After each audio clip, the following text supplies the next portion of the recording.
we meet to honor a man whose presence once commanded this very room, whose voice once summoned the best in us, and whose conviction never bowed, even to strongest winds of public opinion.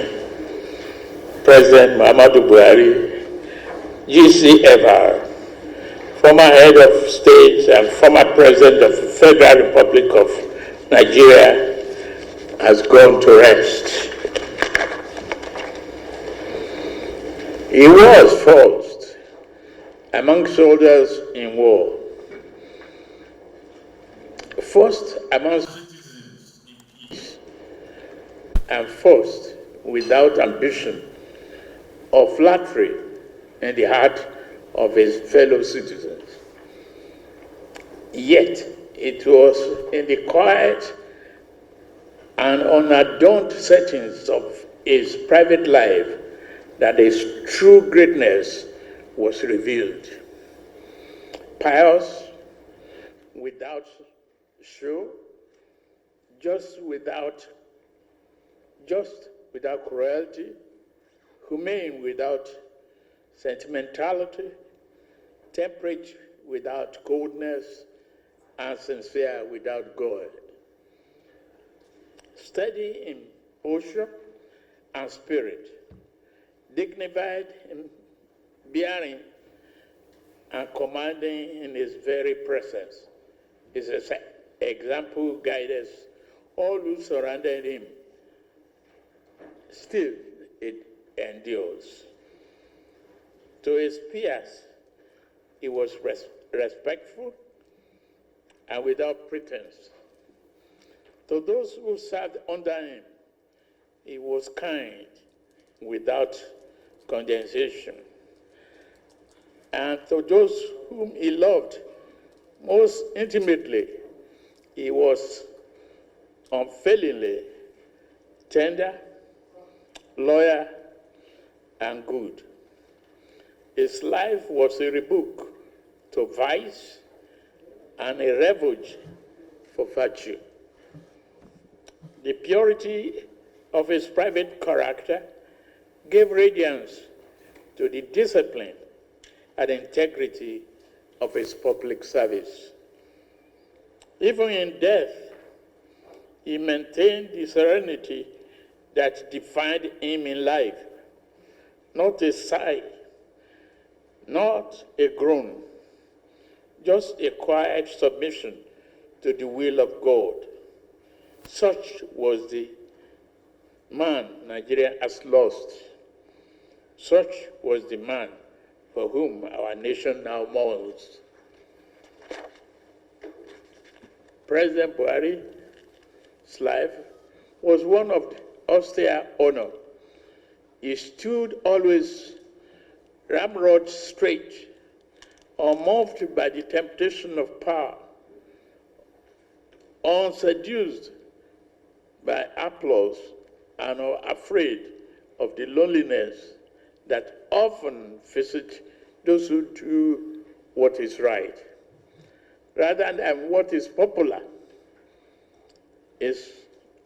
Was a quiet courage, a righteousness that never announced itself.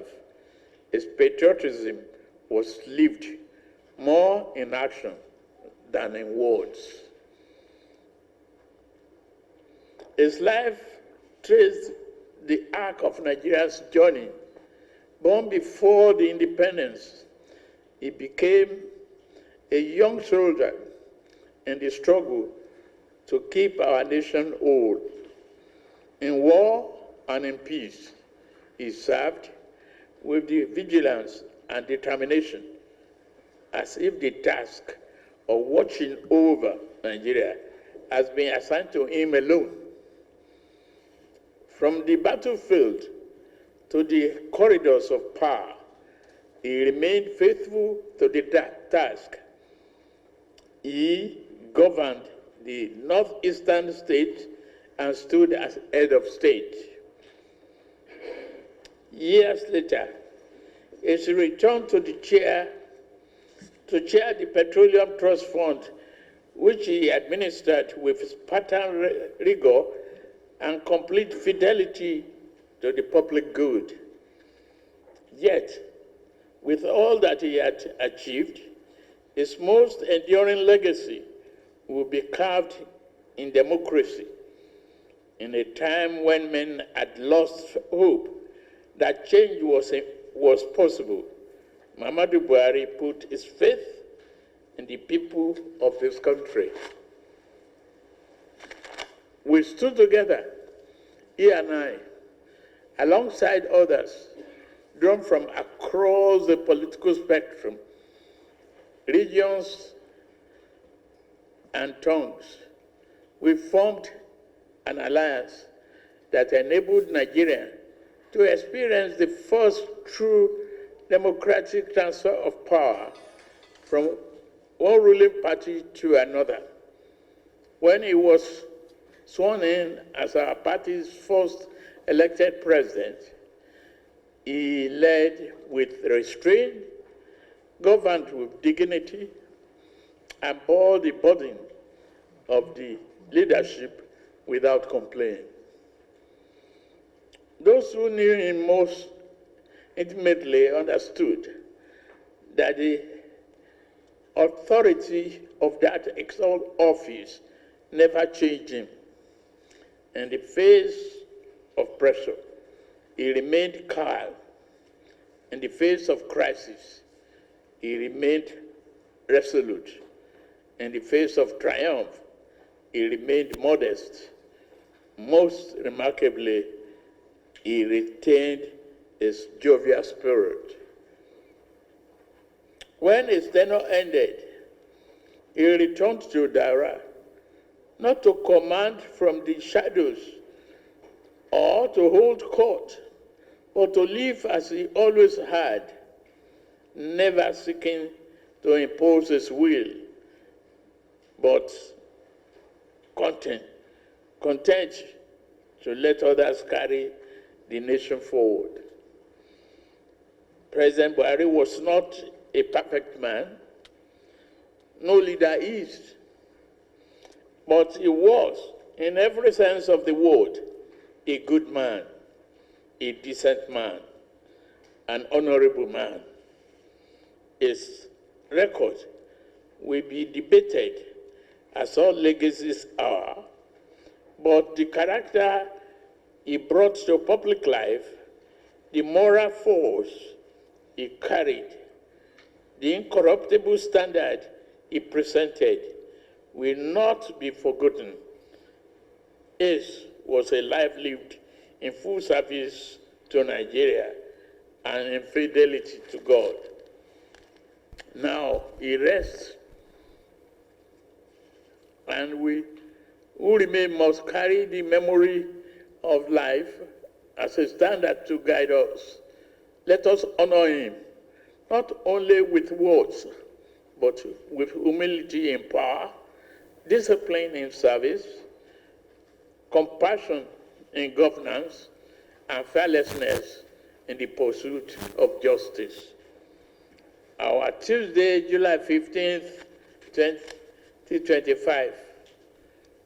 On Tuesday, July 15, 2025, a grateful nation bid farewell to one of our most illustrious sons. It was a proud honor for me, alongside Vice President Kashim Shettima, to lead the funeral procession to Dara and witness his burial in the dignified manner befitting a great and a noble leader. I thank the Interministerial Committee, led by the Secretary to the Government of the Federation, George Akume, and Governor Diko Rada for organizing a befitting state funeral within 48 hours. In this period of national mourning, I once again extend my heartfelt condolences to Ajia Aisha Buhari, our children, the entire Buhari family, the government and people of Katsina State, and all who knew and loved him. Our gratitude will remain with President Buhari's family members, who provided him with the comfort and strength to serve our nation in the various capacities throughout his over 50 years of public service. We honor his service, reflect on his legacy, and pray for the peaceful repose of his soul. May Gasukia, the people's general, the former president, your duty is done. May Almighty Allah forgive his shortcomings and grant him Al-Jannah Firdaus. May his life continue to inspire generations of Nigerians to serve with courage, conviction, and selflessness. President Buhari, thank you.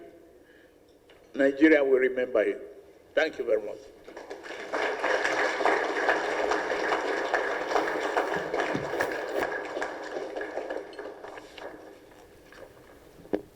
We adopt naming of University of Maiduguri with a new name as Muhammadu Buhari University, Maiduguri.